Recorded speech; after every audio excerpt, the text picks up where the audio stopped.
Buenos días a todas y a todos. Bienvenidos a TEA. Es un placer para mí haber sido convocado para formar parte de la presentación de la ponencia que escucharemos hoy a cargo de Germán Rodríguez Cabrera. Y es un placer porque como escritor, el vínculo con Agustín Espinosa para mí tiene mucha fuerza en mi forma de entender la literatura y la estética revulsiva y ultrasensitiva de este autor. Hay tres pilares básicos que a mí me han marcado a la hora de entender a Agustín Espinosa estéticamente, que ha sido, por una parte, haber colaborado en su momento con la 9ª Bienal de Arte de Lanzarote,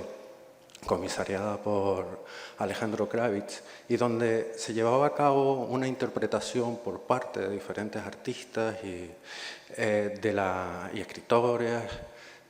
de la obra Lancelot de Espinosa, y hacíamos una interpretación de esa obra que, como sabrán, está gestada en esta isla, en Lanzarote. Después tengo otro vínculo, que es haber visitado por fuera la casa de Espinosa en Los Realejos, que también es muy significativo observar que su interior estaba en esa época, en ese momento, no sé si era el 2017, estaba muy deteriorado y demás, ¿no? Y otra cuestión que es muy fundamental fue que una vez hicimos una visita al cementerio donde está su tumba, y dejamos allí un ejemplar de Lancelot. Lo dejamos allí testimonialmente durante un tiempo, y de repente, cuando nos íbamos, bueno, la cruz de madera como que se torció, ¿no? Es algo como mágico. Bien, este evento se enmarca dentro del ciclo de conferencias de la exposición Óscar Domínguez, Dos que se cruzan, comisariada por Isidro Hernández, que pueden visitar en este mismo espacio. Les invito encarecidamente a recorrer esta muestra, que reúne 80 obras de Domínguez, incluyendo algunas de sus piezas más emblemáticas, como sus autorretratos. En esta exposición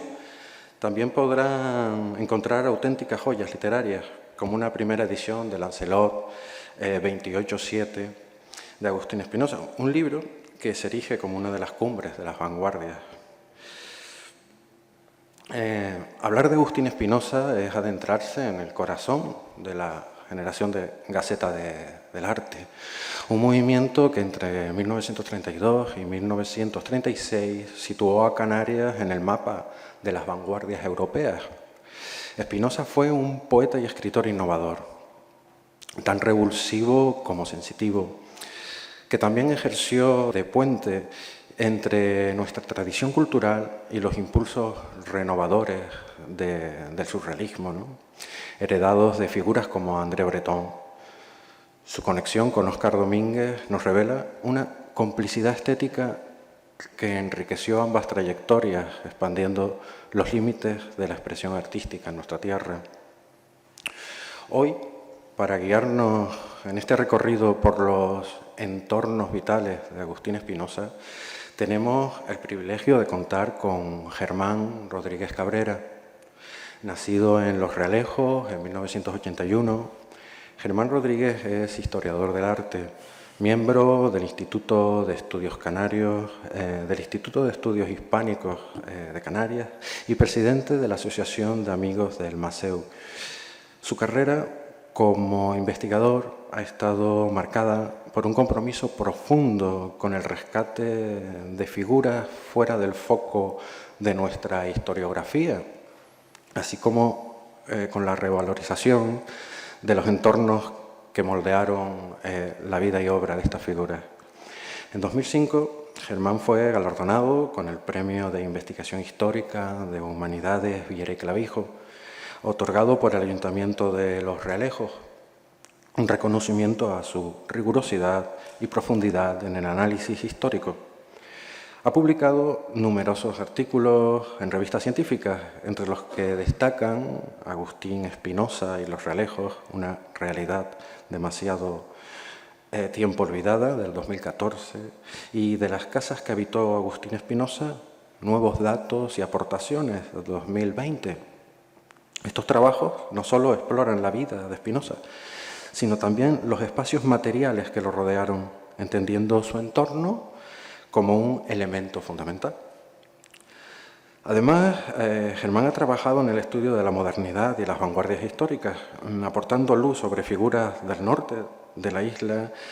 que han sido relegadas por la historiografía oficial. Su enfoque no se limita a los textos y las obras, y esto creo que es muy interesante, sino que busca integrar lo físico, lo simbólico y lo emocional en una visión integral del patrimonio cultural. En su intervención de hoy, Germán nos guiará por una cartografía que no solo explora los lugares donde vivió Espinosa, sino que también desentraña las dinámicas familiares, sociales y culturales que influyeron en su obra. Al finalizar la ponencia, abriremos un turno de preguntas para que puedan interactuar directamente con él y profundizar en sus inquietudes. Y sin más, les dejo con Germán Rodríguez Cabrera y su ponencia, Entornos vitales de Agustín Espinosa. Bueno, estoy seguro de que saldremos de aquí con una visión renovada de una figura capital, así que espero que disfruten. Muchas gracias, Sergio, por tus palabras y por tu presentación. Gracias a los presentes, gracias a Isidro Hernández por contar conmigo para formar parte de este elenco de personalidades que han pasado por esta mesa y por este auditorio, como soporte de la exposición que tenemos a nuestras espaldas. Gracias a ustedes por estar aquí también. Y sin más, inicio este recorrido por los entornos vitales de un escritor, Agustín Espinosa, que sin querer ha marcado parte del día a día de mi proceso vital. Como bien él dice, nací en Los Realejos, vivo en Los Realejos y precisamente estudié en el Colegio Agustín Espinosa y vivo enfrente de la casa en la que falleció, por lo cual, como que quiera o no quiera, me está afectando constantemente. Esa afectación y ese desconocimiento que provocó mi paso por la enseñanza sobre esa figura y descubrir esa cercanía me motivó para comenzar a indagar sobre la figura de este perfecto desconocido para el norte de la isla y para su pueblo, para Los Realejos, donde sí es verdad que tenía un colegio con su nombre y llegó a tener hasta una beca de investigación en su momento, también con su nombre, pero que al final todo pasó por debajo de la picota y del desinterés, olvidando incluso la presencia de esta figura fundamental en la vida del día a día del municipio. Esta mañana, es que siempre doy charlas por la tarde porque por la mañana, disculpen, esta mañana voy a intentar explicarles cómo se llega a construir este icono de la vanguardia en Canarias, que es esta fotografía de Eduardo Westerdahl, donde el escritor nos mira medio estrangulado por una manguera. Y cómo se puede llegar a este escritor llegar a desarrollar esta imagen. Un poco lo que viene a hablar es el proceso vital y familiar que lo rodea para que Agustín llegue a coger esta dimensión y mostrarse de esta manera a la posteridad. De manera rápida, como todos ustedes bien saben, Agustín Espinosa nació en 1897 en el Puerto de la Cruz y murió en el entonces Ralejo Alto, ahora Los Realejos, después del 52 de su unificación con el Ralejo Alto y Ralejo Bajo, muere en el año 39. Estudió Filosofía y Letras en Granada, se doctoró en Madrid con una tesis sobre un ilustrado canario fundamental para nuestra tierra como es Clavijo y Fajardo. Y en ese ambiente madrileño pues se rodea de la residencia de estudiantes y todo este ambiente de vanguardia que lo relaciona con Lorca y con otros literatos y pintores y artistas del momento. Es el catedrático más joven de su generación y así aparece en el año 28, que es nombrado y donde se le dedica una estancia en Lanzarote, de donde sale el libro Lancelot del que antes hablaba Sergio. A partir del año 30 se empieza a vincular hasta la Guerra Civil con Gaceta de Arte y todas las ediciones que en ellas se desarrollan, todas las acciones culturales que desarrolla Gaceta de Arte, capitaneado por Eduardo Westerdahl. En el 32 tiene una fecha, digamos, fundamental para su vida, que es su matrimonio con Josefina Boissier y toda su relación con otra isla, que es Gran Canaria, que es un ámbito que está bastante estudiado, al igual que su estancia en Lanzarote, donde también se conserva todavía sigue en pie, también abandonado el hotel donde se hospedaba, la pensión. En el 33 genera un nuevo foco o una nueva línea de trabajo que es la crítica artística, con ese trabajo, esa presentación que le hace a José Jorge Oramas y la conferencia paralela que desarrolla en el Círculo Mercantil de Las Palmas. En el 34 acompaña a André Breton en Tenerife y es incluso el que traduce al francés, del francés los textos de Breton. En el 36, como ustedes todos saben, llega la Guerra Civil Española y todo cambia, todo se muta, todo se transforma. Y Espinosa en ese proceso, pese a que intentó sumarse al carro o a la corriente general, es inhabilitado como profesor, una condición que recupera en el año 38, pasando parte de ese tiempo vital en la isla de La Palma, de ese año 38, en la isla de La Palma, donde se incorpora nuevamente a dar clase en el Instituto de la capital palmera. Y desde ahí viene, operado de esa dolencia que arrastró durante toda su vida, a incorporarse, retorna a su solar de origen, a Los Ralejos, donde muere en enero del 39 y donde reposa su cuerpo. Les muestro algunos de los elementos, de los libros con los que se destaca. Destaco sobre el signo de Viera porque ahí nos da a entender también el tamaño de la figura. La figura no es solo una figura vanguardista, es una intelectual, y un intelectual que estudia otro momento fundamental para Canarias, que es la Ilustración y a sus personalidades. Si hubieran dos hitos culturales en el que marcar en la cronología de las Islas Canarias, Canarias fue puntera en los años 30 con todo el movimiento vanguardista y surrealista en Tenerife y con digamos, el grupo de ilustrados que surgen del norte, que se reúnen en torno a la mesa del Marqués de Villanueva del Prado en La Laguna, y donde destacan personalidades muy potentes como el propio José de Viera y Clavijo. Y ya Espinosa estudia a Viera y Clavijo en el año 35, donde es un estudio muy cercano, muy acertado sobre su figura. Y también abre otras puertas a la crítica artística con Media hora jugando a los dados con José Jorge Oramas en el 33. ¿no? Son textos fundamentales para entender la evolución de ciertos géneros y de ciertos estudios en la Canarias del siglo XX y de la que él es pionero o punta de lanza de muchos de ellos. ¿no? Este año hay que citar también que se cumplen 90 años, es el 90 aniversario de la primera edición de Crimen. En la propia Gaceta de Arte, en el número del 34, en el número 30, de septiembre a octubre, ya se habla de la edición de ese relato surrealista, más que una novela. Ya, si vamos a las primeras fuentes, ya lo marcan como un relato surrealista, que es Crimen, acompañado de otras publicaciones que patrocinaba la propia revista, como es la obra de Pedro García Cabrera y este trabajo sobre Willy Baumeister de Eduardo Westerdahl. Una obra que tiene una imagen señera y destacada, que es esta obra de Óscar Domínguez, que no aparece, y que en conversaciones con Pilar Carreño hace unas semanas pues me hablaba de que tiene que ver mucho con la amistad de Óscar Domínguez y Eduardo Westerdahl, quedando una serie de dibujos y obras de su mano que pasaron luego a ilustrar muchas de las ediciones de Gaceta de Arte. Para acabar este recorrido vital, podríamos acabar con su esquela y con su tumba. Ya, en vez de hacer un recorrido cronológico, vamos a cambiar, o biográfico, perdón, vamos a cambiar un poco el registro a modo de introducción y vamos a pasar a la muerte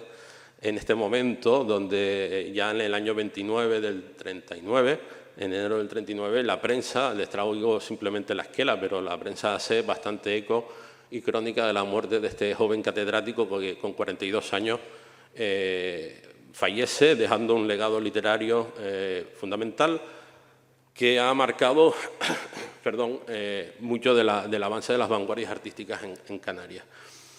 Fíjense incluso que decía muerto en el Ralejo Alto, pero ya en la esquela aparece Ralejo Bajo, o sea que vemos que lo vamos a ir viendo, que el vínculo está muy claro a lo largo del tiempo. Y los dejo con uno de los logros que se han podido conseguir por la iniciativa de su hijo, el remozamiento de Agustín Espinosa Bossier, de su hijo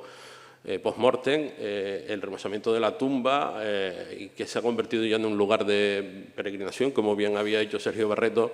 y que, por ejemplo, los miembros de la tertulia de los lunes y otros muchos personas, agentes de la isla, pues nos acompañan en un homenaje que organizamos cada 28 de enero al pie de su tumba y en el que se han desarrollado diferentes actividades y acciones en torno a este espacio. Si volvemos a Spinoza y a esos entornos vitales, a ese entorno en el que Spinoza se mueve, no podemos olvidarnos como punto de referencia, como esa toma a tierra que todo autor tiene. En el escritor, su toma a tierra está en el norte de Tenerife, al que define en el año 28 él mismo como, con estas palabras: en el siglo XVIII el Valle de la Orotava representa al muchacho fuerte deportista de la humanística, de la historia natural y de la duración luminosa y enciclopédica, de ancha y recortada silueta clásica frente al raquitismo estético de otros siglos. El Valle de la Orotava, como bien le define él, en el siglo XVIII ebulle con la Ilustración, con ese momento cumbre del que les hablaba anteriormente, con la Ilustración, con un Puerto de la Cruz que se renueva y que coge un gran peso físico y comercial tras el volcán de Garachico de 1706, que provoca que mucha de la actividad comercial y mercantil que se desarrollaba en Daute pase a Taoro, y en torno a ese puerto de la Orotava se establezcan nuevas firmas comerciales, generalmente, y han sido muy estudiadas y analizadas las casas comerciales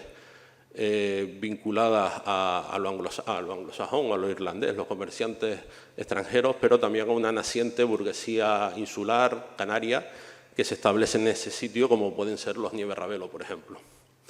Ese proceso genera, ese puerto, esa puerta abierta al mundo, genera la llegada de libros prohibidos y un conocimiento que es el que provoca que en el norte se desarrolle la Ilustración de la manera que se desarrolla. Es verdad que siempre hablamos de la Laguna y de la Casa del Marqués de Villanueva del Prado como el centro de referencia, pero cuando analizamos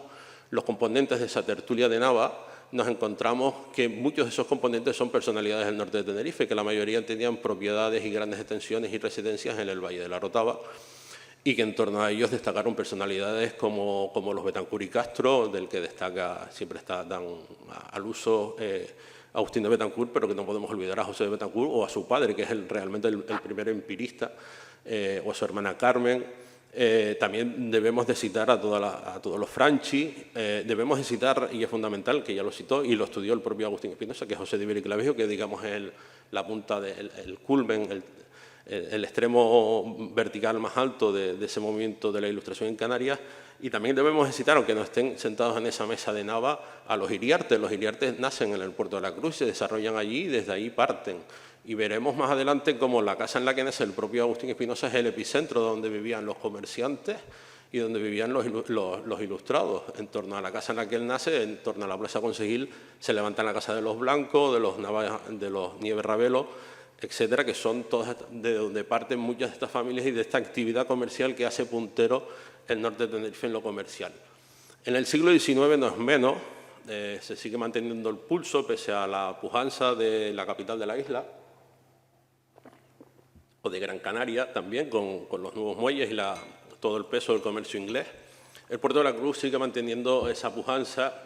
y esa actividad comercial vinculada al mundo del tomate, de la cochinilla, de relaciones con el exterior o del plátano. Como vemos aquí, están cargando en el winche pues, los huacales para sacar a los barcos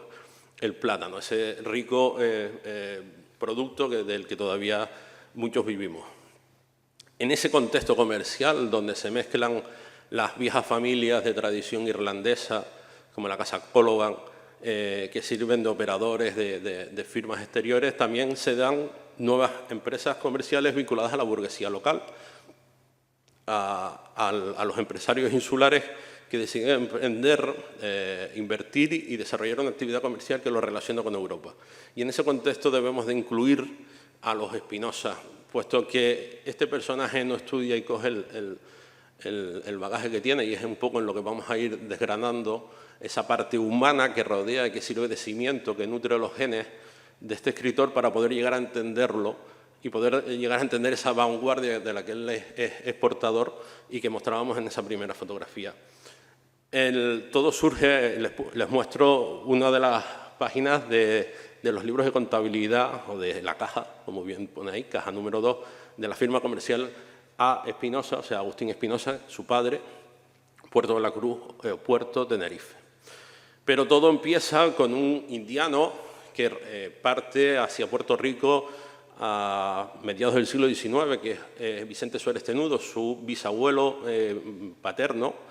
que hace fortuna en Puerto Rico y en torno a los años 60 decide retornar a Tenerife y establecerse en el Puerto de la Cruz. Era el sitio comercial más cercano a su solar de origen, que era San Juan de la Rambla. En torno a él establece una venta, pero con exportación. Y para sostener a la familia desarrolla una política de compra y de arrendamiento de terrenos que le permite mantener el negocio con el producto de la tierra y mantener a la familia con la renta de los bienes muebles que adquiere en el puerto. Hay diferentes viviendas, hay naves en el muelle que le permiten una estabilidad económica. Él muere en el año 72 y deja en Tenerife a su hija Juana Suárez, que en segundas nupcias contrae matrimonio con el primer Agustín Espinosa Estrada, en este caso que les voy a citar hoy, que es el abuelo del escritor, y es el que relanza la firma comercial que había inaugurado Vicente Suárez, su suegro, con una nueva casa comercial que era los libros de contabilidad que les mostraba.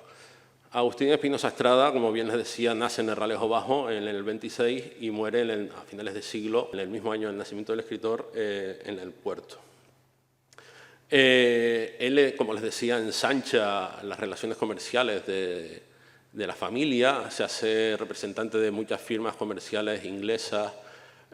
y nacionales. De hecho, en su periplo vital, en su retorno a la isla, cuando sale de Puerto Rico con su esposa, él hace 3 paradas que las podemos documentar por el nacimiento de sus hijos. El primero, Agustín, que es el tío del escritor, nace en Puerto Rico. La tía del escritor, su hija Dolores, nace en Cádiz, que es otro puerto fundamental para entender el comercio español y canario con Europa. Y su hijo Manuel nace en Los Ralejos, en el solar de origen, por lo cual vemos que ya se ven por las fechas de nacimiento de cada uno de sus hijos el periplo vital que hace de retorno a la isla de Tenerife. En 1870, cuando fallece su primera esposa, contrae matrimonio con Josefa Pérez Zamora, que es muy interesante porque esta señora también nos vincula con otra figura que despuntaba en ese momento, que era Aureliano Pérez Zamora, que en ese tiempo, una década o 2 después, publica un libro que es Sor Milagros o Historias de Cuba, que es la base teórica para la existencia de un pirata que a todos les debe de sonar, que es Cabeza de Perro, que para autores como Manuel de Paz consideran que nunca existió y que es una invención literaria de Aureliano, y que para él y para otros también defienden que es la romantización, digámoslo así, de ese mito del pirata de Amaro Pargo, de la figura de Amaro Pargo, transmutada al siglo XIX, mezclada con la literatura propia del siglo y con ese bagaje canario que representa Amaro Pargo. Esa podría haber sido, y la presencia de Aureliano, que estaba mucho por Los Ralejos, por el Herralejo Alto, de hecho está documentado que era como un representante del Ayuntamiento de Herralejo Alto en la capital, para los asuntos del Cabildo, etcétera, pues posiblemente Agustín se entretuvo mucha de su infancia hojeando ese libro que está cargado de ilustraciones de referencias a la canariedad y al mundo del mar y a la aventura, y que construiría mucho de ese imaginario infantil del que hace gala luego Espinosa a lo largo de su creación, ¿no? Este personaje no solo se queda rentando el negocio que había inaugurado su suegro, sino que lo aumenta, lo diversifica y se vincula con un ámbito que también está poco estudiado en el norte, o que se estudió en su momento y que no se ha vuelto a retomar, que es el mundo de la masonería. En el Valle del Arotavo hubieron 2 logias masónicas. En Santa Cruz tenemos el templo masónico, pero en el norte llegamos a tener 2 logias, una en la Arotava y otra en el Puerto de la Cruz. Esas dos logias, de esas logias fue miembro Agustín Espinosa Estrada y algunos otros miembros de la familia, como veremos más adelante, y lo llevó incluso a desarrollar acciones urbanísticas o constructivas donde se muestran parte de esas ideas de la masonería. Se ven plasmadas, por ejemplo, en esta casa que adquirió en 1888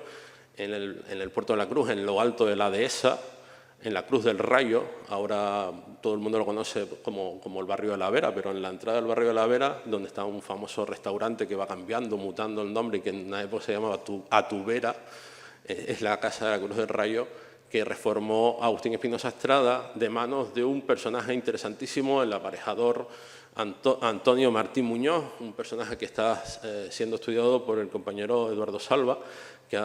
por fin ha consolidado parte de su biografía, que murió en el año 31 y que era un aparejador, miembro de la masonería, que era el brazo ejecutor, si me permiten esa expresión, de todas las iniciativas urbanísticas que tenía estos miembros de las logias masónicas del norte, ¿no? En esta casa, que todavía se conserva y que en su momento pude visitar, destacaban dos elementos me destacaron dos elementos fundamentales. Uno, que es la vidriera de entrada, que corresponde con una gran cruz roja, que estudiando la masonería corresponde con el grado 28, que era uno de los grados más altos que llegó a tener el propio Agustín Espinosa Estrada, y en el techo, me contaban los propietarios antes de destruir el falso techo, que había una gran estrella de no sé cuántas puntas que corresponde con el grado 30 al que llegó Espinosa Estrada. Quédense con la imagen de la fachada de la casa y con esos amplios ventanales, porque tiene que ver mucho, como veremos más adelante, con la casa en la que al final muere el escritor en Los Ralejos. Este es del mismo autor que el otro. Si avanzamos, bajamos hacia la costa nuevamente y nos vamos hacia el puerto, llegamos al casco urbano, a ese viejo casco urbano cargado de antiguas casonas que ha ido mutando y que ha ido en la actualidad mezclando una arquitectura contemporánea que se encaja con cierta dificultad y en algunos casos es imposible de encajar con las antiguas casonas levantadas en el esplendor del siglo XVIII y del comercio de ese Puerto de la Cruz, y en el que ya vemos cómo la casa del mayorazgo de la Gorborana domina el panorama urbano de la Plaza Consejil y de la calle Venus, que es ese mirador monjil, pero que no es monjil, es un mirador comercial, al igual que en el puerto, al igual que en Santa Cruz de la Palma o en Garachico, existen las torres mirador. De hecho, en el puerto todos pensamos en el torreón ventoso, que es el elemento más destacado que queda a día de hoy, pero que en la trama urbana del Puerto de la Cruz existieron otras torres miradores, otros miradores, para autear el horizonte, ver que conectar con esos barcos que se acercaban a la isla y poner la mercancía lo antes posible en el muelle para cargarla y venderla al mejor precio. Con esa función se levantó en el siglo XVII, en el siglo XVII se levantó la casa y en el XVIII la reformó Agustín García Bustamante, el administrador de la hacienda de la Gorborana, esa casa y ese mirador. El propio Agustín, en su carta a Germán Bautista Velarde del 15 de marzo del 38, habla de ella. Aquí en el Puerto de la Cruz nací yo, en una casa cuyo mirador estoy viendo mientras te escribo. Es tan alto como la torre de la iglesia, por lo cual vemos que no hace apología para beneficiar la casa, sino que realmente la vivienda dominaba y vuelve a dominar incluso en esta luminosa acuarela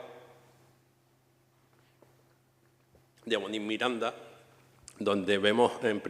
a los lados la Casa de Blanco y la Casa de los Iriarte, donde nacen estos destacados ilustrados, y al fondo vemos esa casa del mayorazgo de la Gordejuela, que compran en los años 80 Agustín Espinosa Estrada, compran esta casa la familia Espinosa como una de sus residencias principales. El edificio a día de hoy no se conserva, fue derruido en los años 60, en esa segunda oleada de ventas que realiza la familia tuvo un proceso de ruina en torno a la Primera Guerra Mundial, que provoca que el negocio cierre. En la tercera generación cierra, en la generación del padre y del tío del escritor, Agustín y Manuel Espinosa, tienen que cerrar el negocio por la crisis que genera la Guerra Mundial, la llegada de nuevas firmas como la Casa Reit o la Casa Elder, a las que son los grandes beneficiados de la venta que desarrolla esta esta familia de sus propiedades en el puerto, y luego en los años 60 vuelve a ser otra segunda venta masiva de bienes en el que se incluye esta casa y la Casa de los Ralejos, con dispar suerte, pero que en el caso del puerto de la Corpus acabó con un edificio, como ya les digo, del siglo XVII, que era magnífico, que era un edificio potentísimo, en el que nace el escritor en 1897. Era esa vivienda de la que él mantiene el recuerdo en su carta al amigo Germán Velarde. Vemos que era una casa, una típica casa comercial, en lo alto para granero, la zona comercial de actividad comercial en el entresuelo y primera planta, y la parte residencial en la segunda. Después fue arrendada, a partir del año 11, fue arrendada a la Casa Reit, y todo el mundo en el puerto la asocia con la marca comercial alemana. Hasta que fue derruida en los años 60. La casa pasó a manos de su tía Dolores, que no tuvo descendencia, y una nave, una gran lonja que estaba al lado, pues pasó a manos del padre del escritor y demás, que todo se liquidó en los 60 y provocó la aparición de este edificio. Si nos centramos en el ámbito más familiar todavía, si vamos acercándonos al núcleo del escritor, no podemos dejar de hablar de sus padres, Manuel Espinosa Suárez y Antonia María García Estrada. Es que les paso, comento estas dos fotografías. Ella murió joven y el hueco de Antonia María fue sustituido en el matrimonio por su hermana Isabel García Estrada. Era una práctica muy habitual hasta no hace tanto tiempo de que si moría la madre de la familia, pues a veces ese puesto quedaba ocupado por una tía, por una hermana de la madre que cogía ese espacio. El matrimonio llegó a contar con 13 descendientes, no todos sobrevivieron como era usual en la época, y los podemos ver a los supervivientes en estas fotos ya de los años largos 20, donde aparecen muchos de sus hermanos, casi todos sus hermanos y algunos otros parientes, donde centra la fotografía la figura de su tía Isabel García Estrada, de la que tuvo varios hermanos, y su padre Manuel Espinosa. Y una fotografía que es muy interesante por varias cuestiones. La fotografía, en primer lugar, está sacada en el patio o en la huerta de la Casa de los Ralejos, donde se habían establecido ya a partir del año 11, tras la partición de bienes que se desarrollaron en los bienes maternos, en los Ralejos, en San Agustín, donde se alza esa casa. Se divide en tres, como veremos más adelante, y ahí, en ese solar que queda pendiente, se levanta la casa o la residencia Espinosa García, donde pasa a residir y aparece empadronado Espinosa durante toda su vida. Y también podemos entender o estudiar las fotografías de un lado más humano y acercarnos a las personalidades de todos los miembros de él y de todos sus hermanos. Es curioso, por ejemplo, cómo los padres no centran la fotografía, lo hace la madre, es el núcleo que gobierna, y vemos cómo se distribuyen los hermanos. Es curioso que Espinosa se pone en un extremo, en el ángulo, en la punta de la lanza va Espinosa. Y frente al resto de sus hermanos se ve que hay mucha complicidad con su hermana Felisa, que se pega a él, que le pone ese brazo por encima, esa mano amiga, que hace alusión a veces en crimen, que espera que le cierre los ojos cuando muera, pues parece como una prefiguración de esa mano literaria de la que él habla. Pero también nos habla de ese carácter de Espinosa. Fíjense que todos son bastante ordenaditos, muy formales, están todos bien colocados. ¿Cómo está Espinosa? Espinosa está con la mano en los bolsillos, con las piernas estiradas, con los pies cruzados, con la chaqueta mal puesta, la corbata para el otro lado y mirando directamente sin ningún tipo de pose a la cámara. O sea, ya nos está hablando de que es vanguardia, su actitud es rabiosamente vanguardista y contraria a esa formalidad que se espera del hijo mayor de la familia, y que ya está demostrando de que él camina por otros derroteros, ¿no? que tiene otra mentalidad y que ha abierto su mente y que tiene otra actitud ante la vida, y que se muestra en esa fotografía donde rompe esa sintonía. No es que la rompa, la complementa. Nos está hablando de que este es el mayor, va por otra vía, tiene otro pensamiento ya. Si analizamos la figura y la familia y vamos desgranando todo el árbol genealógico de ellos, nos encontramos que hay un Agustín Espinosa García primero, previo, del que no conservamos imagen. Por eso les pongo esta silueta, parafraseando un poco a los estéticos del 18, esas siluetas que se hacían de las personalidades y que no se detallaban. Hay un primer Agustín Espinosa que nace en el puerto de la Cruz, que lleva todos los nombres de todos sus abuelos y antepasados. Era Agustín, Fernando, Manuel, no me acuerdo, eran lo típico de la época, 4 nombres, y al final, y del Carmen, que es la coletilla, otro vínculo, si se quiere, perdonen por los ralejeros, con los ralejos. Este señor, este niño, muere muy temprano, en el 96, un año antes justo del nacimiento del escritor, por lo cual,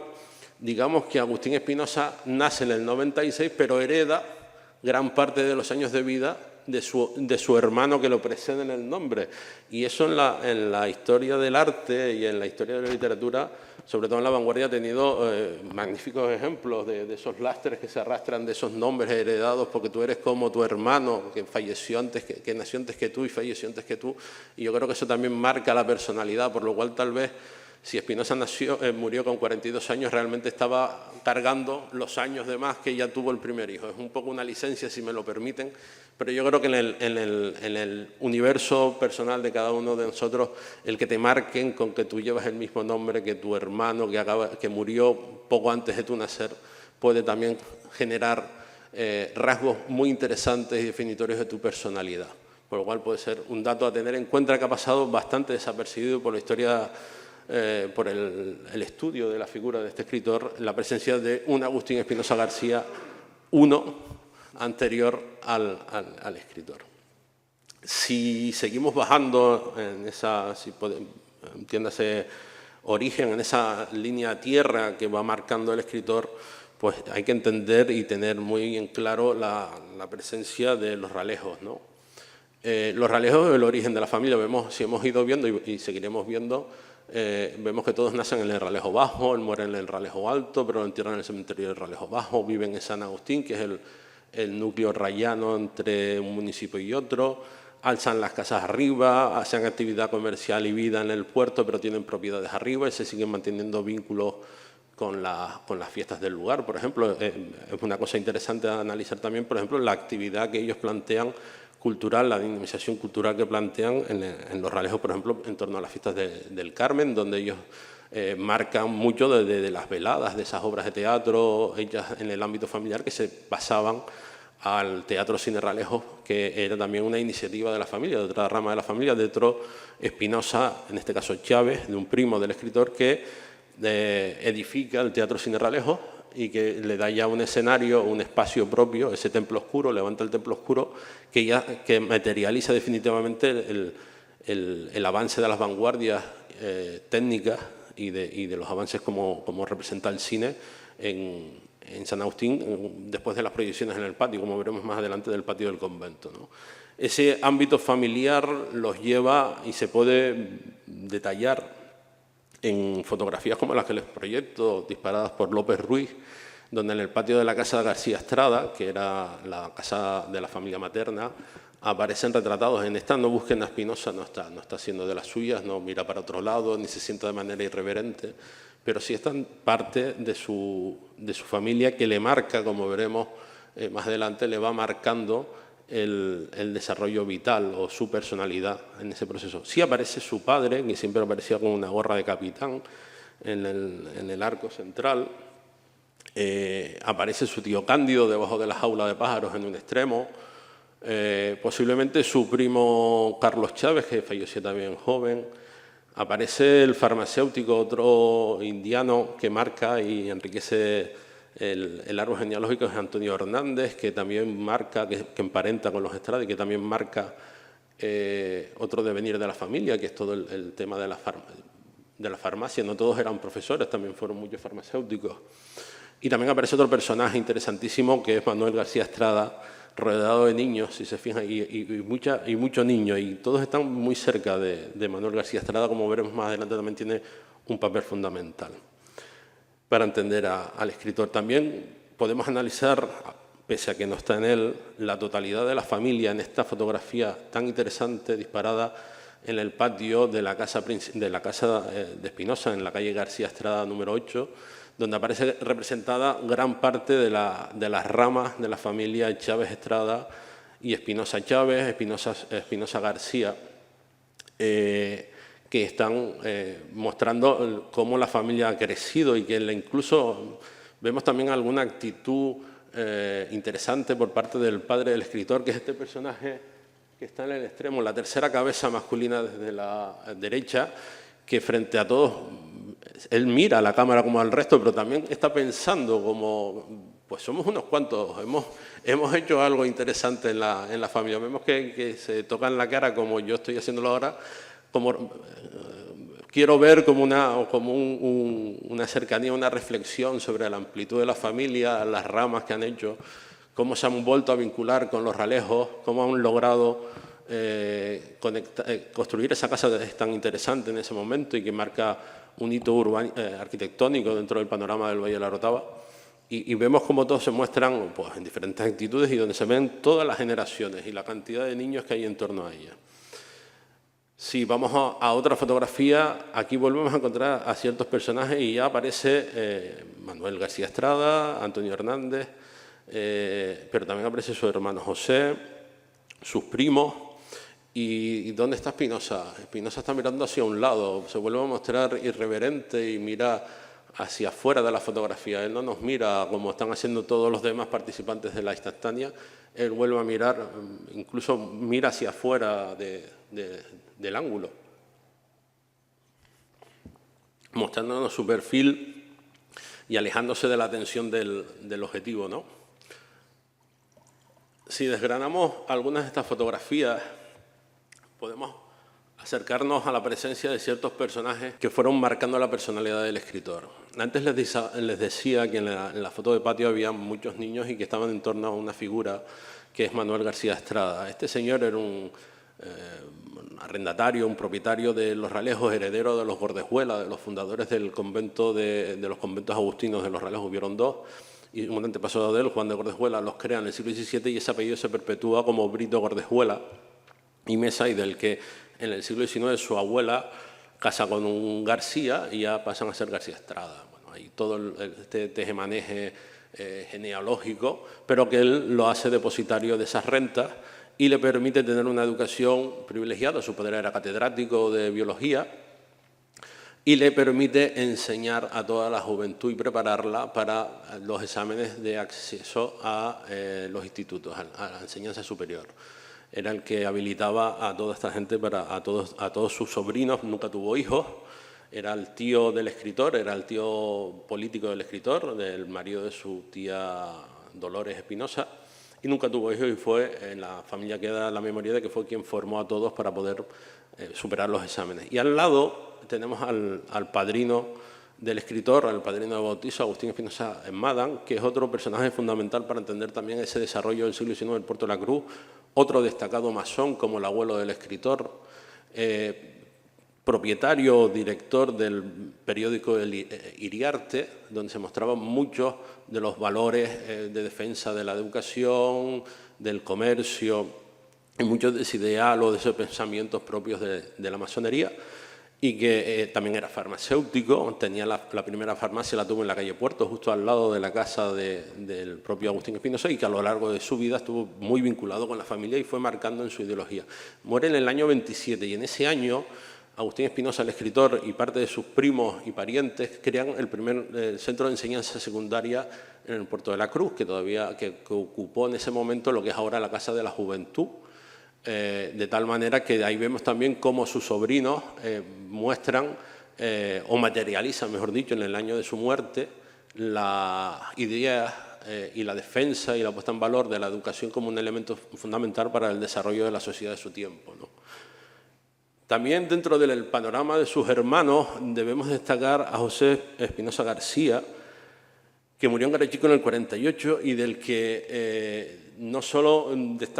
fue junto con su hermano de los pocos que estudiaron carreras universitarias, fue farmacéutico, pero realmente su pasión fue la música y de farmacia sí, tenía la farmacia en Garachico, pero su tiempo lo pasaba en el piano. De este personaje tan interesante, del que poco sabemos de la parte musical, solo se conservan 3 piezas hasta el momento que hemos localizado. Hemos localizado 3 piezas en el Museo Canario y si me permiten la licencia les voy a poner un pequeño fragmento, unos segundos, para que escuchen la sonoridad que acompañaba al escritor.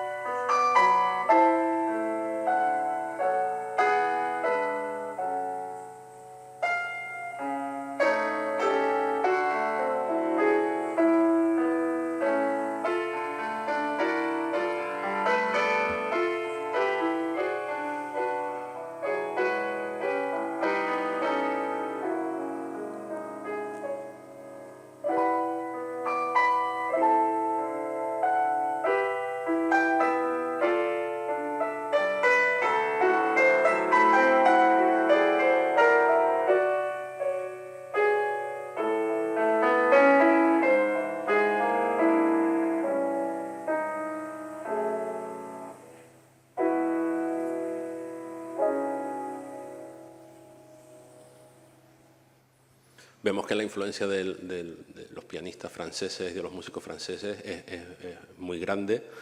Recuerda a Satie, a Debussy.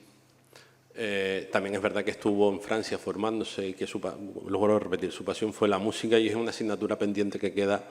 el estudiar la totalidad de la obra de este personaje, pero nos faltan recursos para poder conocerla más allá de estas 3 partituras que se conservan en el Museo Canario y del que pudimos escucharlas en el Puerto de la Cruz y en Los Ralejos tras su transcripción, y de ahí sale esa mala grabación que les acabo de poner. Si en las artes y en el pensamiento familiar le influyen todos los personajes que venimos hablando anteriormente y en el gusto musical su hermano José, en el mundo artístico creemos y defiendo que quien lo marca y quien le abre la puerta al conocimiento o la cercanía a las artes plásticas es Cándido Llaves Estrada, del que les proyecto este dibujo de 1902 a modo de postal con una vista del San Agustín en el que se desarrolló gran parte del escritor y donde él murió, este barrio rayano de Los Ralejos, marcado por la construcción de esos 2 conventos que habían patrocinado un antepasado materno del escritor, donde habitaba el propio Cándido, que es una de las casas que están pintadas en la calle del Terrero, ahora la Alhóndiga, y donde el propio Cándido Llaves también nos muestra esa otra singularidad que participaba de su personalidad, que era la poesía, dejando unas notas, unos poemas en esta postal que se conserva a día de hoy en colección particular. Sí, Cándido Llaves es fundamental porque era fotógrafo y pintor, y no era precisamente un personaje que se había formado exclusivamente en la isla, sino que había salido de ella y se había formado en París, donde fue a conocer también al amor de su vida, Carlota Sabatry, y que al menos desde un punto de vista artístico hemos documentado 2 estancias en París. Es un personaje muy interesante que se autorretrata en esta fotografía que también hemos podido localizar, donde aparece con su cámara, apoyado en su cámara y mirándonos con orgullo de ese oficio en el que estuvo practicando hasta los años 20 de manera comercial y oficial, teniendo estudio abierto no solo en Los Ralejos, sino en la calle de la Carrera, frente a la Catedral de la Laguna, donde tenía su estudio abierto, y que ha sido una figura que hemos recuperado en este año. Está pendiente de publicarse un artículo en el próximo número de la revista Catarum, de mi autoría, donde hablo de su faceta artística y que había pasado simplemente a la historiografía como C. Llaves Estrada. Nadie había leído el Cándido, cuál era el nombre de ese fotógrafo que tenía estudio abierto en la calle de la Carrera de la Laguna y aportar más obra sobre este personaje. Este personaje, como ya les digo, por amor o por formación estuvo transitando mucho Francia, y eso le llevó a tener cercanía a las artes, y entiendo que tener conocimientos muy cercanos que le llevaron a esas vanguardias que le llevaron a desarrollar este tipo de fotografías en clave surrealista, que tienen que ver mucho con los pensamientos de Freud y demás, donde un primo, el protagonista es un primo del escritor, un primo hermano, Luis Espinosa Llaves, que tiene 2 lecturas. Por un lado, el propio Cándido Llaves muestra la capacidad como fotógrafo al cortar un negativo o 2 negativos y montarlos de manera bastante correcta para que no se note la fractura, generar 2 ambientes, generar un escenario que da cobijo a un Luis Espinosa que, sentado con un libro en sus manos, mira al futuro y se ve pues ya mayor, más caballero, con sombrero, con chaqueta en el brazo y bastón, mirando hacia el infinito, por lo cual también nos está acercando a un otro universo y nos está hablando de otras sensibilidades artísticas de las que practica Cándido Llaves y de la que hace partícipe a su familia, porque está retratando a un primo hermano del escritor, que son sus sobrinos, por lo cual también nos acerca al universo artístico de este personaje y a una sensibilidad artística que luego muestra el escritor y de la que yo creo que bebe mucho el propio Agustín Espinosa. Esa relación que hay entre Agustín Espinosa y Cándido Llaves se muestra en una de las cartas de una extensa correspondencia que aún se conserva inédita, que esperamos su publicación, con una de sus novias. Por eso le decía que el casarse tomó otro carisma, porque tuvieron muchas novias, varias novias a lo largo de su vida, que es esta carta a María Machado y Melo, donde le habla de que está esperando, que le quería mandar una carta, pero que estaba esperando porque viniera Cándido, su tío Cándido, a fotografiarlo, o fotojea, o fotea, ¿no? O a fotearlo. Esas fotografías que pudo haber disparado al propio Agustín Espinosa hemos defendido el pasado mes de julio, y en ese artículo que está en vías de publicación, la autoría de Cándido Chávez de esta icónica fotografía del escritor Agustín Espinosa en una de las ventanas de la elevadora de aguas de Gordejuela, esa máquina, esa primera máquina de vapor que se instala en los riscos del acantilado, que llevan el nombre de su antepasado Juan de Gordejuela, donde se coloca la primera máquina de vapor por la casa Hamilton para elevar el agua que medraba por el acantilado de Los Ralejos, por el acantilado costero en Los Ralejos, para elevarla hasta la altura del Valle de la Orotava y difundirla. En ese ejemplo del desarrollo y del avance social y técnico del que tanto hablan y ponen en valor los surrealistas y toda la vanguardia histórica, pues en ese sitio tan icónico, en ese edificio tan difícil de levantar, Espinosa es retratado por Cándido en esa ventana que mira a otro lugar, a la costa del norte de Tenerife, a la Rambla de Castro. Se ve la Piedra del Camello y se ve el acantilado de la Rambla, de las Ramblas hasta la Guancha, ¿no? Espinosa, en su periodo vital, creo que también ha sido otro, y es un campo por explorar en el que ya estoy inmerso, es su estancia en La Palma, su corta estancia en La Palma a partir del año 38, pero que creo que tiene que ver mucho con la presencia de esta persona, de esta tía, de esta hermana de Cándido Chávez en la isla de La Palma, que es Carmen Chávez Estrada, y de su esposo, Rafael Casanova, pasa a La Palma por matrimonio,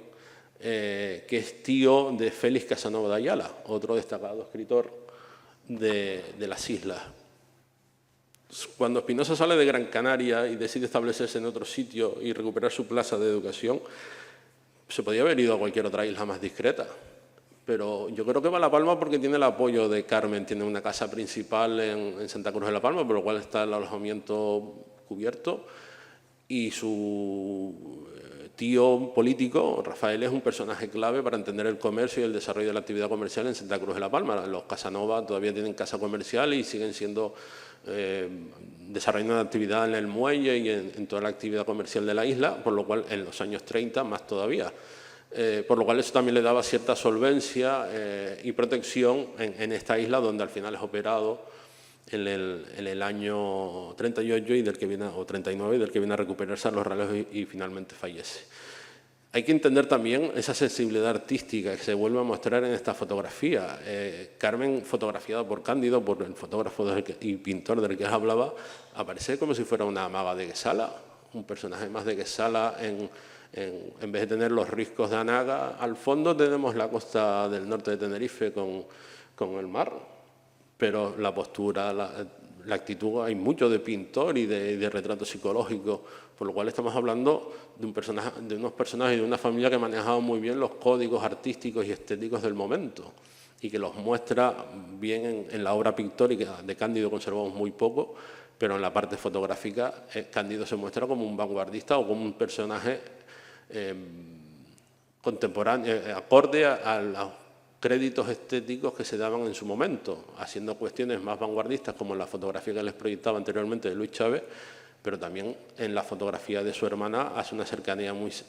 se acerca mucho al ideal de retrato que se estaba dando en ese momento en los pinceles de Guesala y de otros pintores del momento que eran convecinos de él en la propia isla, por lo cual también nos habla de una cercanía y una sensibilidad a valorar. Si seguimos acercándonos a Los Ralejos y al punto final de Agustín Espinosa, no podemos dejar de acercarnos a San Agustín, que es, como les hablaba antes, ese lugar donde surgieron dos conventos y en torno a la cual se establecieron la burguesía desde el siglo XVIII, que en el siglo XIX, con las desamortizaciones y los diferentes incendios, que ese es otro capítulo a desarrollar en Los Ralejos, el fuego y la vida en Los Ralejos, marcó el desarrollo urbanístico de este lugar y lo sigue marcando. En él se estableció, como ya les decía, el primer cine, el primer centro de comunicaciones, el primer telégrafo, la centralita, Se estableció el Ayuntamiento de Ralejo Bajo, se estableció la escuela, se estableció la Academia Musical, la fundación de la Filarmónica, se estableció el primer surtidor de gasoil para nutrir, o de gasolina para nutrir los coches. Vemos que ya en la fotografía aparecen los primeros vehículos aparcados. Y también vemos que esos tres personajes que pasean con esas babatelas, esas amplias batas rayadas, también no dejan de ser un cambio en la vestimenta de la sociedad del norte de Tenerife, que era todavía, si se quiere, más agraria. Y aquí estaba hablando de otros códigos estéticos. Pasean con sombrilla, se protegen del sol. Ya vemos otro aire, otra realidad. Esa realidad se emperraron en transformarla el padre y el hermano, los Espinosa Suárez, del escritor Fernando García Brito, su tío, y otro destacado masón del momento, que era Antonio Delgado Yumar, que también estaba muy vinculado con este lugar, deciden transformar una vieja plaza que tiene la particularidad, la Plaza de las Flores, que tiene la particularidad que nunca estuvo asociada a un edificio religioso. Casi todas las plazas están asociadas a una iglesia, a una ermita, a una cruz de humilladero, y en cambio en Los Ralejos se conserva en San Agustín, en ese núcleo rayano, en esta bifurcación de caminos que nos lleva hacia el Camino Real, que nos lleva a la Orotava, que si seguimos por detrás de la Palmera bajamos hasta el Puerto de la Cruz, o seguimos por donde está el camión y llegamos a la Gordejuela, hacia la costa. En esa bifurcación existe una plaza que desde el siglo XVIII se llamó desde el XVII se llamó la Plaza del Álamo, después la Plaza de Torres. En el siglo XIX cambia a llamarse Joaquín García Estrada, porque era como el chiquillo de la familia que motivó que los parientes se gastaran el dinero para transformarla, y que popularmente se llama la Plaza de las Flores. Las Flores porque es el primer sitio donde se siembra flores de manera ornamental, por el placer de la sombra y de ver las plantas crecer, puesto que la mayoría de las otras plazas eran espacios de muchos usos donde no se permitía el crecimiento de las flores, porque había una fiesta, había una verbena, había una manifestación, había una obra de teatro, y todos esos espacios mutaban constantemente, por lo cual lo único que interesaba fuera una esplanada. Pero aquí hay un avance más que está realizado, financiado por gente de mentalidad o perteneciente a la masonería, y diseñada por Antonio Martín Núñez, ese aparejador masón que formaba parte de esta camarilla, y que en una visita nocturna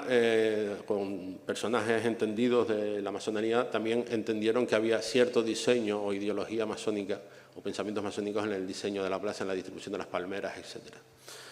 Yo no soy masón, no lo controlo tanto y tampoco podría decirlo si lo fuera, pero ahí estamos. Si llegamos ahí, si llegamos a Los Ralejos, si llegamos a la Plaza de las Flores, viene a colación, antes de hablar de la casa del escritor, transcribir y leer este fragmento de esa obra de teatro que escribió Agustín Espinosa en el año 34, que está inconclusa, que es la casa de Tócame Roque. La casa está ahora cerrada, vacía y sola, pero ella ha vivido los momentos más dramáticos de nuestra embrollada centuria. Es como un viejo barco varado, después de correr muchos mares, ganar muchos puertos y vencer muchas tempestades. Vive de los recuerdos, de los pavorosos, de los espeluznantes, de los angustiosos recuerdos. Parece que en el año 34 el escritor ya tuvo una visión de cuál iba a ser el futuro de la casa en la que pasó gran parte de su vida, de sus estancias estivales, y donde por último cerraría los ojos a la vida y vería la última luz. Si la vemos a día de hoy, pues sí, parece un barco varado y abandonado. En unos astilleros, que es la calle García Estrada, la antigua calle de las Toscas de San Agustín, número 8, de fácil acceso, se puede llegar tranquilamente. Ahí vemos ese barco varado, como bien escribió o describió el propio escritor en ese momento. Es una casa de estilo ecléctico, con un mesurado clasicismo, que destaca por esa amplia terraza que tiene enfrente y esa celosía, ese cerramiento, esa balustrada que ha ido desapareciendo con el tiempo y la acción humana, del que les pondré algún detalle más, y que destaca por la ornamentación tan discreta pero tan simbólica que tiene, que lo vincula con todo ese pozo estético de la masonería.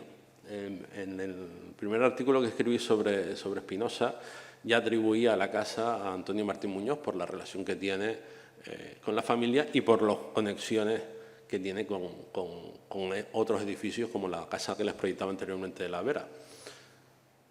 Para esta conferencia hemos usado como imagen de propaganda este detalle, esta fotografía de la reja principal con esos grandes 2 pilares a modo de columnas del Templo de Salomón que dan pie a entrar a ese templo pasando 5 escalones y que lo llevan a la casa. La casa, en la parte de arriba de los dinteles vemos que también hay elementos ornamentales que son ruedas de la vida. Y en el frontispicio que remata, en el antepecho que remata, pues también volvemos a ver otras flores que no dejan de ser ruedas de la vida, esos elementos y flores que van asociadas a esos ideales masónicos. La puerta de por sí, ya en sí, la propia puerta, la reja, perdón, es otro elemento ornamental singularísimo y muy interesante del momento. Es pura vanguardia, es modernismo, es una pieza de importación que también tiene elementos ornamentales de gran elegancia y sutileza, como esos pensamientos que todavía lustran el dintel de la misma, o esos látigos modernistas que todavía siguen marcando y cerrando el acceso hacia la terraza. Tienen elementos realmente bellos y permiten desarrollar fotografías muy interesantes como esta, ¿no? Si pasamos la terraza y pasamos esta interesantísima reja, del que quedan muy pocos ejemplos, también podríamos entender la casa en clave de arquitectura de indianos, que es otro elemento arquitectónico, otro apartado de la arquitectura desarrollada en Canarias que no se ha estudiado debidamente, que es la arquitectura levantada por los indianos, que tiene unas pautas estéticas diferentes para diferenciarse de la sociedad a la que llegan. Muchos incluso son, en este caso, la Casa de los Ralejos, un edificio de nueva planta, es nuevo en su totalidad, pero otros adquieren, como pasó con los propios Espinosa, adquieren un edificio anterior de otro siglo y que modernizan, le colocan balcones, rejerías, modifican la fachada en su totalidad y hacen una casa clasicista o ecléptica a la que entramos y luego nos encontramos con una casa barroca, una casa tradicional canaria. Vemos también que la arquitectura habla mucho del pensamiento y de los pensamientos de los que la habitan. Vemos hemos visto cómo su abuelo, cuando adquiere esa propiedad en la Cruz del Rayo, la transforma en su totalidad y la moderniza y se distancia en esa, digamos, villa suburbana que se construye en La Vera, de la casa que podía ser la cara pública de la familia, que era la casa del Puerto de la Cruz, de la Presa Consejil, se distancia radicalmente, alejándose de esa casa barroca, del mayorazgo de la Gorborana, con todo lo que ello llevaba, y se moderniza y dice, este soy yo soy otra cosa, somos burgueses, somos masones, tenemos otro lenguaje, la arquitectura variado, es más racional, no es tan ornamental, o es una ornamentación con otra simbología y con otras ideas detrás. Y vemos cómo su hermano Manuel, o su hijo Manuel, perdón, al hacer la casa en Los Ralejos, pese a usar un solar antiguo de la familia Gordejuela, se diferencia de sus primos y de sus tíos que vivían en la Clínica Estrada y en la casa que estaba en la calle Puerto, que era la clínica la farmacia de Agustín Espinosa Estrada, de Agustín Estrada Madán, perdón. Cambia radicalmente el discurso, se alejan de esas casas barrocas o de esas casas del antiguo régimen y que genera una nueva arquitectura que habla de otras mentalidades y que encima, no siendo el masón, bebe de todo ese pensamiento y estética masónica que se respiraba en su casa. Otro elemento a destacar es ese pilar central que cierra la puerta, que divide la puerta principal de entrada y se remata por esos tallos, que también es otro recurso modernista, que cierra la puerta de acceso a la casa. La casa destaca por esa terraza, esa amplia terraza que ha sido aniquilada con gusto por ciertos vecinos del lugar, y que sigue marcando esa diferencia dentro de la trama urbana. Es rica, es muy interesante pese al deterioro que presentan en el diseño de todos sus balaustres, de los pocos que conserva, y por ejemplo, fíjense en la escalera, esa escalera que se abre, como la de La Vera, que se vuelve a abrir para acoger al visitante. Vemos que se repiten pautas estéticas y de diseño entre la Casa de La Vera y esta de Los Ralejos, ¿no? Si nos elevamos sobre la propiedad y pasamos a las habitaciones colindantes, pues hasta hace un tiempo, hasta hace una década, la casa presentaba este aspecto. Tenía un jardín en la parte superior, que todavía vemos en el ángulo inferior, vemos el pequeño estanque o fuente que tenía en un extremo, y luego vemos la totalidad de la casa. Es una casa en planta de U, terrera pero elevada sobre el nivel del suelo 1 metro para que la humedad no afecte. Hay zonas de piso de losa hidráulica y zonas de madera. Está abierta hacia el naciente, de tal manera que el sol la calienta por la mañana y la tarde le calienta la fachada. El edificio se articulaba en torno a la fachada principal. Al lado izquierdo tendríamos toda la sala principal de la casa, donde estaba el piano y parte de la biblioteca familiar, y estas 2 puertas más cercanas al primer plano, pues era el dormitorio principal de la casa, donde fallece el escritor en el 39. En esa V o esa U que se abre detrás, pues la parte superior, donde ustedes ven ese cuerpo añadido posteriormente, estaba toda la parte de servicio, cocinas, baños y un amplio salón comedor que acababa, como veremos ahora, en un interesante mirador. Y este primer plano que vemos aquí, pues eran todas las habitaciones. Yo siempre he vacilado, perdónenme la licencia, de que la casa de Espinosa tiene las vegetales más ilustres, literariamente hablando, de todo mi pueblo. Hasta hace poco crecían las vinagreras con una solvencia que yo no creía que en aquellas paredes secas, solo con la lluvia, crecieran de esa manera. Y siempre he hecho la broma de que ahí crecen las vinagreras más cultas, literariamente hablando, del Valle de la Orotava.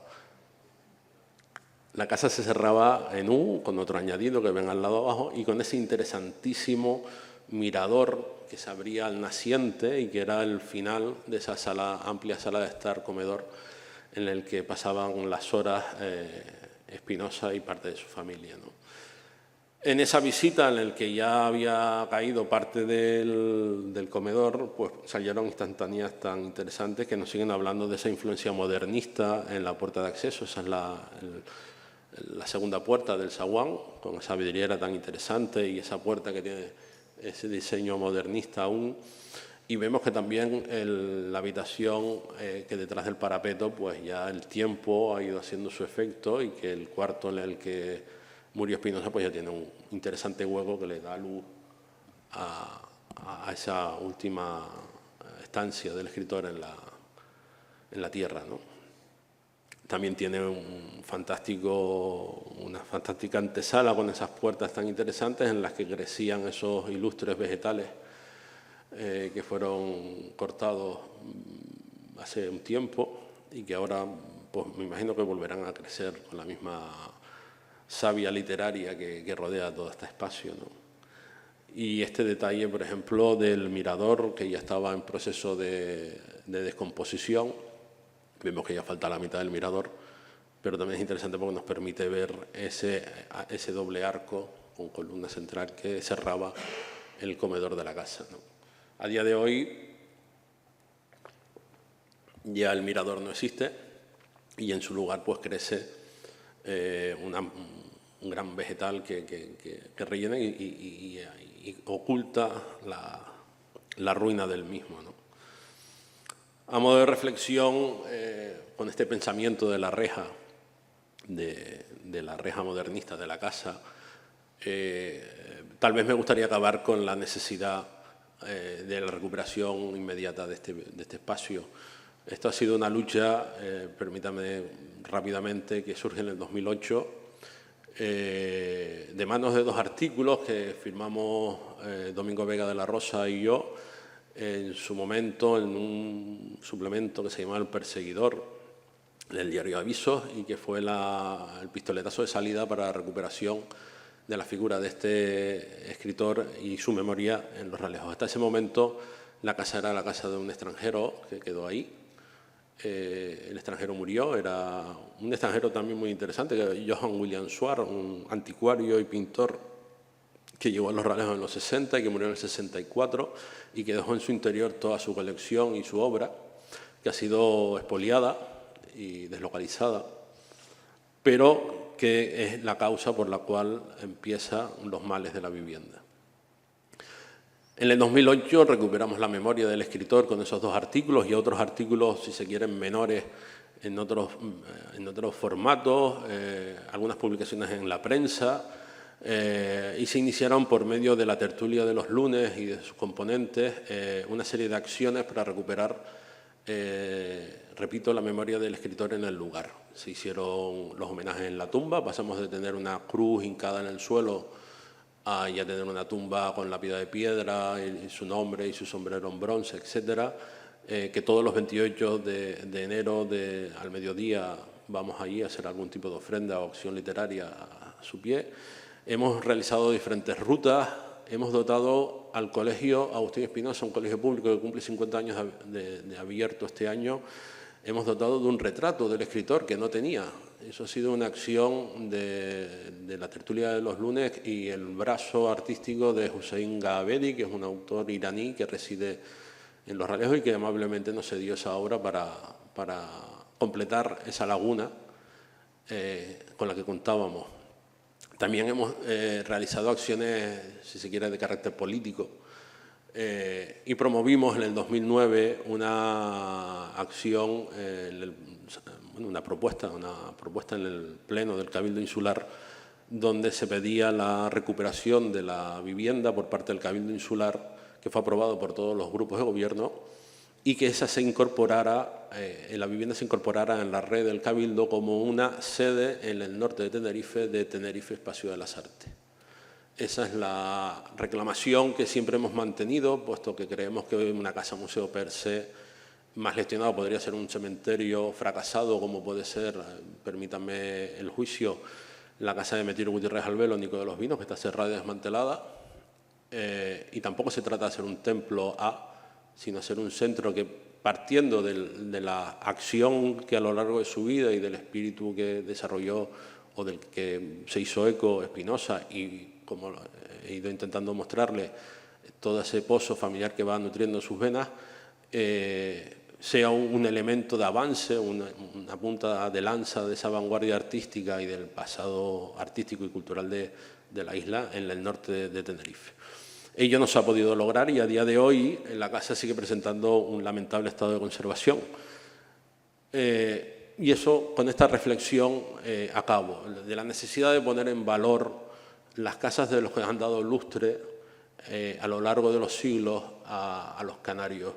Y no es una cosa baladí, todavía conservamos, por ejemplo, la casa natal de José de Ibiriclavijo, que está en pie, y tenemos también pues, la última casa de Agustín Espinosa, que es el único edificio que queda vinculado y en el que se empadronó y nunca más se volvió a empadronar en otro lugar en la isla, ¿no? Con eso y con esta fotografía de Cándido Chávez en la ventana de la Guardejuela, mirando a la isla y generando un nuevo registro en la iconografía de los creadores insulares, doy por concluida mi charla en el día de hoy. Muchas gracias.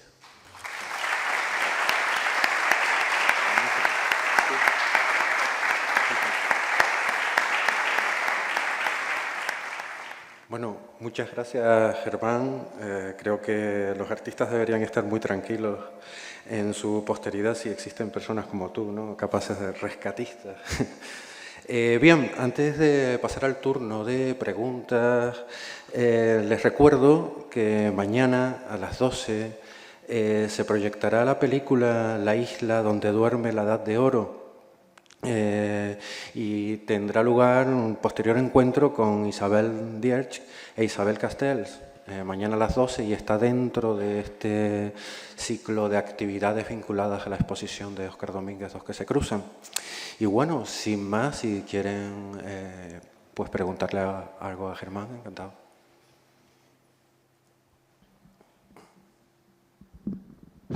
Bueno, salud a todas las personas. Mi primera pregunta es la siguiente. ¿A qué pudo obedecer o se debió el vaivén durante la guerra civil promovida por el traidor y golpista Franco de quitarle y ponerle? De quitarle y ponerle su condición como profesor. Quitarle, pues, crucial, exactamente. Bueno, yo creo que la causa del juicio, o perdón, no es un juicio, bueno, sí, en el que se le quita el cargo de profesor, de catedrático y la utilidad pública del mismo, va asociado, según el informe del del tribunal, perdón, que está publicado, habla de la edición de Crimen, de esa obra surrealista y del mal encaje que en cierta parte de la sociedad insular tuvo. Crimen no deja de ser una fantasía surrealista, un acto de libertad literario que escandalizó pues a la parte más conservadora de la sociedad. La recupera tras viajar a la península y defender sus méritos académicos ante otro tribunal que lo habilita y le permite volver a trabajar. Pensemos que el deshabilitar, el quitarle la función como profesor le provocaba el no tener ingresos para poder vivir. Entonces defendió, entiendo que en ese tiempo, sostenido por la ayuda familiar, pudo defender en la península sus méritos y volver a trabajar sin capacidad de cargo de responsabilidad, pero eso le provocó, o le permitió, perdón, volver a La Palma, en este caso, a desempeñar un cargo de profesor dentro del Instituto de La Palma, ¿no? Pero yo creo que es la defensa de sus méritos. Se lo quitan, un juicio en un momento de guerra, donde pese a que él entra en Falange e intenta salvar los muebles como mejor se pueda, pues pasa un proceso de purga y lo pierde. Pero yo creo que hay que contextualizarlo mucho en el 36, ¿no? Luego, como todo conflicto, pues se va alargando el tiempo y todo se va relativizando, ¿no? Pero creo que la única causa es esa. ¿Tú no crees que el olvido de Spinoza también es debido a su acercamiento a la Falange en su momento, un poco para salvarse, y posteriormente pues ha sido un escritor olvidado también por ese motivo? Hombre, cuando empezamos a rescatar la figura, nosotros hemos llegado a ir varios miembros de la tertulia, vamos cada 2 años, ¿no? Sí, sobre cada 2 años vamos al colegio, nos ha pedido el Colegio Agustín Spinoza que vayamos a explicarle a los alumnos quién es el escritor que lleva el nombre del centro. Al principio nos encontramos con que los profesores decían que era un autor de difícil lectura y todos se anclaban en Crimen. Pero Spinoza tiene una producción bastante amplia y una literatura más cercana a lo infantil, como puede ser la lectura de Lancelot, que está llena de metáforas visuales, que para el alumnado es más atractivo. Evidentemente, a lo largo de la vida, pues uno podrá llegar a leer Crimen y no lo leerás igual la primera vez o no lo entenderás igual la primera vez que ayer. La cercanía a Falange, bueno, puede ser que esa sea una de las causas del olvido. Yo también hago la siguiente reflexión: si tú te ves sin trabajo con 40 años o 30 y muchos años sin trabajo, puedes dedicar toda tu vida al conocimiento y al estudio y a la enseñanza. Cuando sigo en el mundo, uno en camino, ¿qué haces? Sí, es que creo que ¿Por dónde caminas? ¿Esperas a que pase, como pasó en otros casos, que le ponen un saco por muy significados y acabas en la bahía de Santa Cruz sumergido? No lo sé. Yo creo que, de todas maneras, personalmente, y creo que a lo largo de la conferencia se puede también acercarnos a esa mentalidad, yo creo que Spinoza no era ni de izquierdas ni de derechas, yo creo que era un liberal, una mente abierta, con muchas influencias o muchas ideas que fluyen en torno a él y que le permiten una amplitud de mira que va más allá de un bando u otro. Es que creo que ese fue el motivo, o sea, pura supervivencia, el acercarse a Falange y posteriormente quedar... Que tampoco sale bien de Falange, porque en Falange también en prensa la salen amenazándolo como ahora te cambias de camisa. Y era masón, o sea, venía exacto. de... Entonces, yo creo que personalmente, yo creo que es una persona con una mentalidad muy abierta y que ni se planteó un lado u otro. Él era un creador, un intelectual, con un pozo heredado que más o menos creo que he ido esposando en la conferencia y que eso lo hace actuar de una manera determinada y no de otra. Si hubiera sido tan marcado ideológicamente, hubiera escrito cosas como José Galán o López Torres, y en este caso no nos encontramos. Encontramos referencias a la educación, a la necesidad de formarse, al conocimiento histórico, a la defensa, si me apuras, hasta la defensa del norte de la isla, o sea, pero no veo más allá esa cuestión. Perfecto. Bueno, pues yo creo que a través de lo que has dicho se puede afirmar contundentemente que fue una estrategia pensada para salir de ese atolladero que lo habían metido. Yo pienso que sí. Y si no perfectamente pensada, sí mínimamente meditada para intentar salvar los muebles en un momento de total incertidumbre. Sí, podríamos decir que sí. No sé con rotundidad porque no hemos encontrado una documentación que acredite esta afirmación y que como historiador estoy obligado a verificar de la manera, pero a título personal, si se quiere, como una impresión le podría dar la razón, sí.